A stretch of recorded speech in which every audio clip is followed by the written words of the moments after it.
O deputado Glauber já fez o alerta, mas parece que nós estamos no mundo da lua. O Supremo Tribunal Federal está fazendo um julgamento que nos diz respeito. E até este momento, a sessão foi encerrada, aliás, continuará amanhã, 6 ministros, o relator Teori Zavascki, a ministra Carmen Lúcia, o ministro Marco Aurélio, a ministra Rosa Weber, o ministro Barroso e o ministro Fachin concordaram em que o presidente da Câmara dos Deputados, objeto de um inquérito, deve sofrer uma ação penal, criminal. E por quê? E é textual.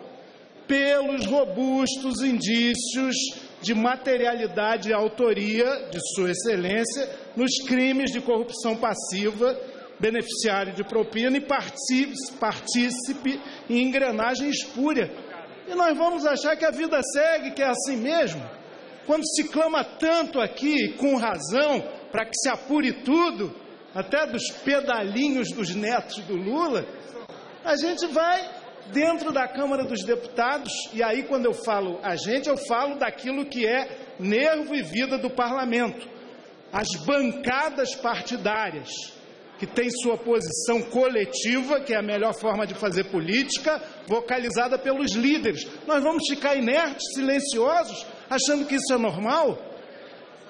Ah, mas o julgamento ainda não concluiu, embora o ministro Lewandowski tenha já declarado que, por enquanto, 6 ministros, e disse ele, já formando, portanto, maioria, consideram que o deputado Eduardo Cunha tem que virar réu de uma ação criminal gravíssima, como se disse lá, a exaustão. É preciso que a Câmara tome tenência, é preciso que a Câmara observe que isso nos diz respeito, que isso nos leva ao patamar mais baixo da representação popular, se nós continuarmos nesse ambiente de corporativismo, de omissão, de silêncio cúmplice. Eduardo Cunha não nos representa, não pode presidir a Câmara dos Deputados e agora, com mais força ainda, vai se tornar réu de uma ação penal no Supremo Tribunal Federal. Presidir a Câmara dos Deputados nessas condições é uma vergonha para a República Brasileira, para o Parlamento brasileiro. O ambiente de omissão e de silêncio conesta, inclusive, esses indícios criminosos. Nós queremos, ao dizer sim, inclusive, a essa medida provisória, dizer que não adianta votar nada, medidas boas, fazer belos debates, se a essência do parlamento na sua estrutura tem tal grau de mácula, de problema. Ou então vamos desconsiderar. O Supremo não tem competência, nem autoridade, nem conhecimento jurídico, nem sabedoria para avaliar mais nada.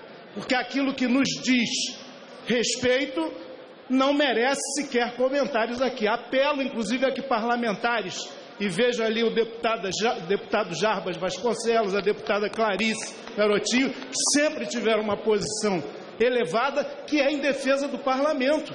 Aqui se manifestem, aqui nos manifestemos, inclusive amanhã, coletivamente. Concluir, deputado, por gentileza. Com o encerramento desse julgamento que, de maneira esquizofrênica, parece que muitos aqui estão querendo desconsiderar. É grave, é muito grave o momento. Quem quer que Eduardo Cunha saia da presidência da Câmara, se for A, B e C, não vai conseguir.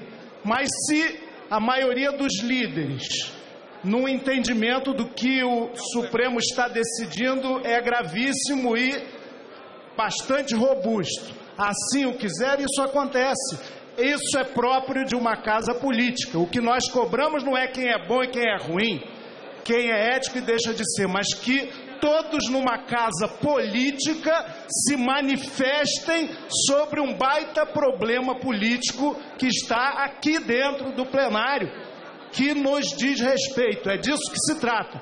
E a sociedade brasileira tem uma posição a respeito, em defesa do parlamento democrático. É disso que se trata. Para falar contra a